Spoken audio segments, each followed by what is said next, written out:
Want to welcome everyone back for another episode of Brad and Buck Sports Talk. This is our third episode. I'm Brad. And I'm Buck. We want to start off today's show by giving a big shout out to all our troops, men and women, serving our country all around the world, especially those in the line of duty. And, it's just, we couldn't do what we're doing. And, I mean, this is just something that we're starting up, but we couldn't do this. And America couldn't be what America is if it wasn't for you guys. So I just want to take my hat off to you. And I'll salute you guys, man. Thank you guys very much. You guys are the best. So we wanted to start the show off like that. Absolutely. The reason why we could do this show is because of the guys over there who serve, man. No doubt God bless you guys. I want to touch on the Super Bowl this year. Yeah. Excellent Super Bowl. Sure was. Prediction-wise, I had a 24-20 Packers. Almost close enough. Not like my man over here.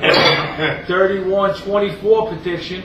Final score 31-25. Yeah, it was close. You know how that is, though. You know what I mean? You get a score in your mind. You know what I mean? And no, I'm not going to ham it up here. I'm not. But it was a great game. So go ahead, Bill. You think that what you call it now? Rodgers is in the shadow of Brett Favre anymore after that? Definitely not. He's his own legend. I heard they renamed. They had a barn or something there in Green Bay. Named after Favre. They changed it already. Named after Rodgers. That's funny. How soon they forget? What is that? 4 years transaction right there. Boom. Got them in the Super Bowl. Yep. I mean, give it to the Super Bowl. Really good Super Bowl. Besides Aguilera messing up our national anthem, which is an absolute disgrace. Gee, that's just the worst. I'll give a pass to an 8-year-old girl, a 10-year-old boy, a 12-year-old. She's a professional singer. I mean, she sings great. She does. But to screw that up, and then they showed her practice the day before, and she feels like, she knows she doesn't need to go through the whole rehearsal. I mean, give me. And when we're touching about Black Eyed Peas, I think the system there. How could you have a $7 trillion stadium and the sound system sounds like that? Yeah. I'm not a Black Eyed Peas fan, but absolutely, what the worst? I think one of the worst Super Bowl shows I've seen in my life.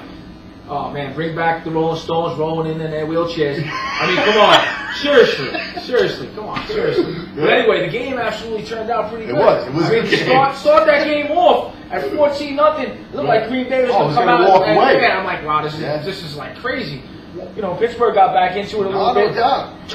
Definitely turning point. Must have heard this all week. Is Mendenhall fumbling that last time? I mean, he fumbled that with Matthews with the hit. Well, was it Matthews with the hit? It was Matthews with the hit. One thing I just want to add on that. Kevin Green is their linebackers coach. Now, whoever remembers football in the 90s, late 80s, Kevin Green was a beast. How could you not remember? And, exactly. No, I know.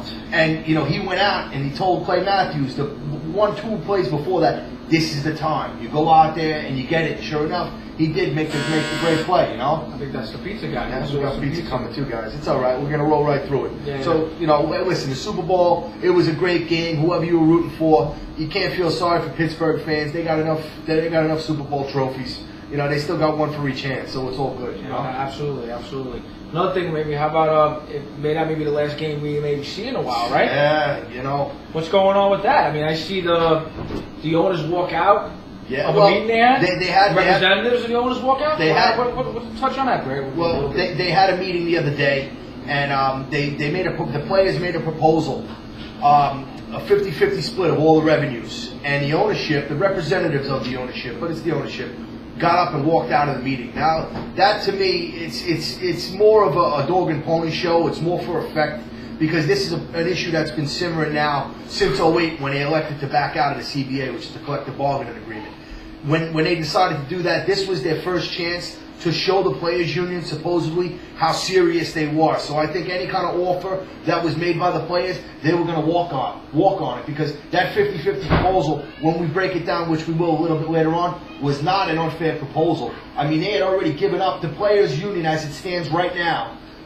In this current agreement, they got 60% of the revenue shares. The owners got 40%. They already said, we'll give you back 10%, take 50%, split it evenly. But there's some credits and different things that the ownership was getting. It's with the players, and also in that agreement was, last collective bargaining agreement, there was $1 billion. Now, we're not talking about $1 million. We're talking about $1 billion. Billion. Like Brad and Buck with a B. Yeah, absolutely. $1 billion. We're talking about a $9 billion revenue share, and it's crazy, $9 billion. Yep. You know what I mean? So to go into that and describe, like, I can't even describe to you the numbers wise, but a 50-50 split. The players also said that would give them an extra $1 billion on top of the 50%. Yeah, yes. I mean, for any organizations that wanted to refix their stadiums, or maybe reseed it, or parking, reinvest in the stadium maintenance to generate revenues, to bring more fans in, to earn more money. You know what I mean? And it's just it's tough. It's a it's a tough time.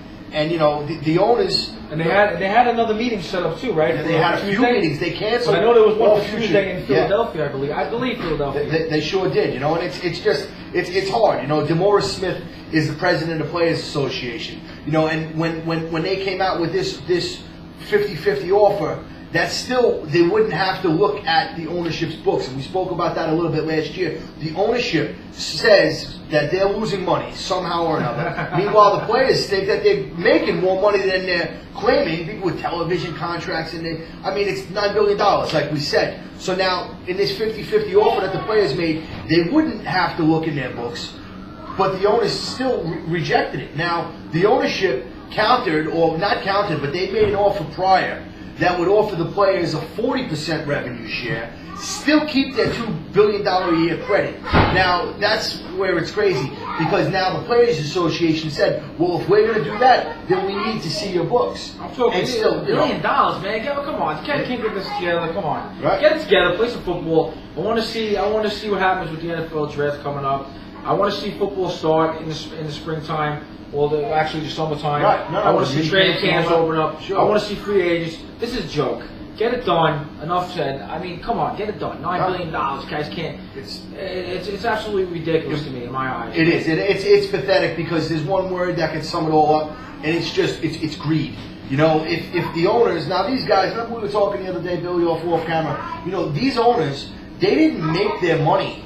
They don't make their money. This is owning an NFL franchise. This is just a fantasy team for rich people. That's all it is, a fantasy football league for rich people. If the Players Association was to take this current proposal that was made, not their 50-50 proposal, the 40 players, 60 ownership, that would make them the lowest paid professional sport that has a union. But nothing you're going to cry over, guys. No doubt. But I mean, it's just, you know, what other sport generates $9 billion a year? None. None. Not to my knowledge. Not to my knowledge. Brad said he had a little statement about how baseball is our national pastime. Yeah. But what is football? It's America's passion. That's it. It is. Another issue. I mean, while we're talking about the lockout here, another issue, which is it's a major issue within itself, is a rookie wage scale. Now, this is tricky because the ownership wants a 5-year wage scale for first-round picks and a 4-year wage scale for all other draft picks. Now, you know, what's so tricky about this is that the ownership wants some protection. They don't want to have to pay an unproven rookie more than they pay a proven veteran. Which I don't blame the owners for on that either. You know what I mean? Remember last year they were saying how a overall first round pick is a blessing and a curse, because now you're gonna get a talented player. But you gotta pay that. You gotta pay him, and they hold out. Right. They sit out for weeks and weeks, and they're the ones that don't come back. And say a guy signs an $80 million contract, and 40 of which is guaranteed money.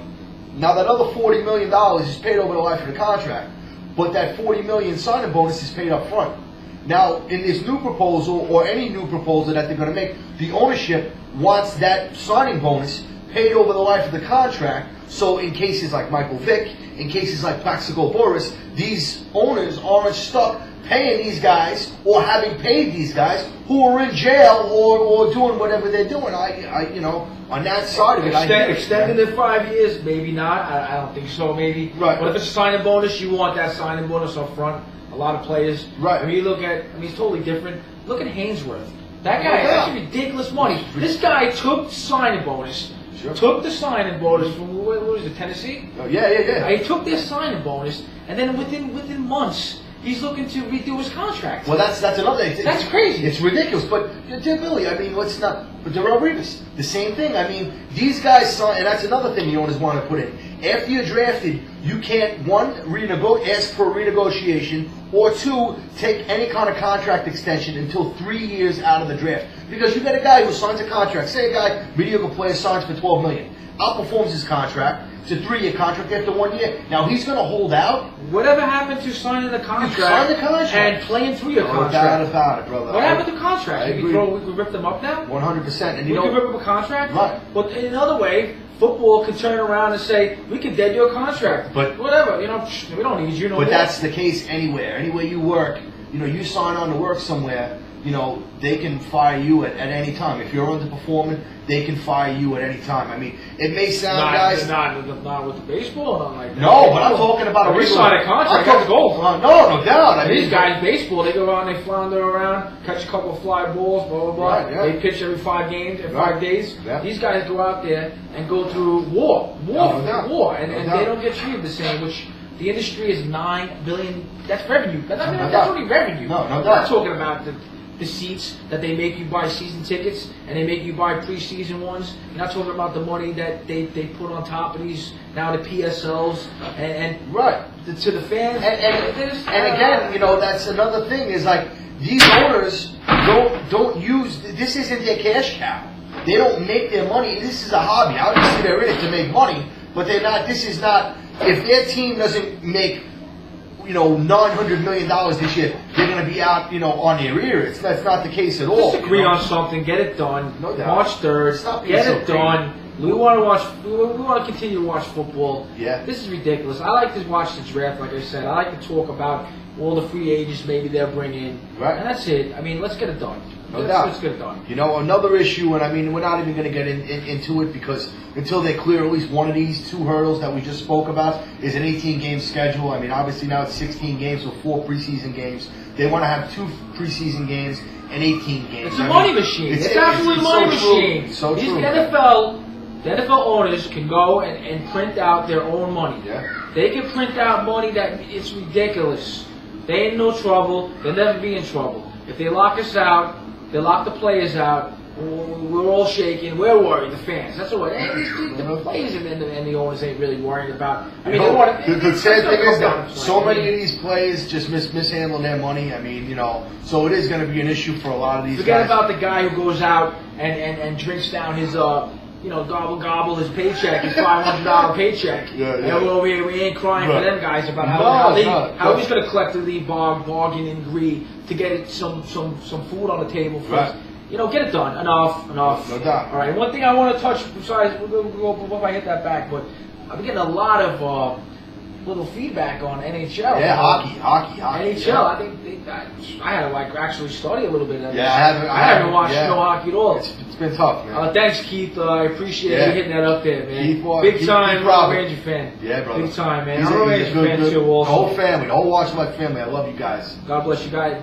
Keep the questions coming. Give us little ideas so we can touch on NHL. You know who's I really looked into it? I mean, the last time I watched hockey, the Devils were really struggling. Yeah, really. Wow. Now all of a sudden they turned around in the last 10 games, 8-1-1. Yeah. And Berdor's out too. Yeah, so how are they doing? I think they're using Hedberg. I mean, that's. You know what? It seems sometimes it doesn't matter who they use. Yeah, dude. That system, they finally got it back. After they got rid of McLean, they fired McLean. The system is like. They lost. I mean, I'm not a huge hockey fan, but they lost a lot of pieces that helped that machine that they had going on. They were feeling it. And they lost it, and now they're starting to get back to a sprint here. They were stumbling for a while. Absolutely. And, it's like an organization that can just fill gaps and it's like the Patriots. I was going to say that. You are right. It's like the Patriots of hockey, man. Right, and we didn't even plan that. I swear. That was. That's like another organization like that is Yankees. Huh?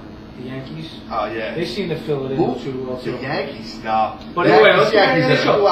Yankees. I can't believe Islanders. I turned the game on. Yeah, it's like 9-3. Yeah. Forget the score. They shouldn't have even kept score. They should have just went by knockouts and fight. Over 360 penalty minutes. The Penguins beat us. That's like the Rocky hockey. Yeah. Let's go to College Point. We'll fight right out of the cars. Yeah, I've been here. Ambulances come. Yeah. Fighting. But they beat the Islanders 3-0 last week. Speaking of the Islanders, it's a funny thing. They spotted some. I think it was an Islander swimming across from Bridgeport. He swam. He got to get there in time. They lost their goaltender. Right. They lost their goaltender in a warm up. So they had to try to call in on another backup goaltender from Bridgeport. He swam across the Sound to the Coliseum to get to the Coliseum. Okay. Listen, guys, we're going to continue with another episode. We're going to wrap it up. See you guys in just a few minutes.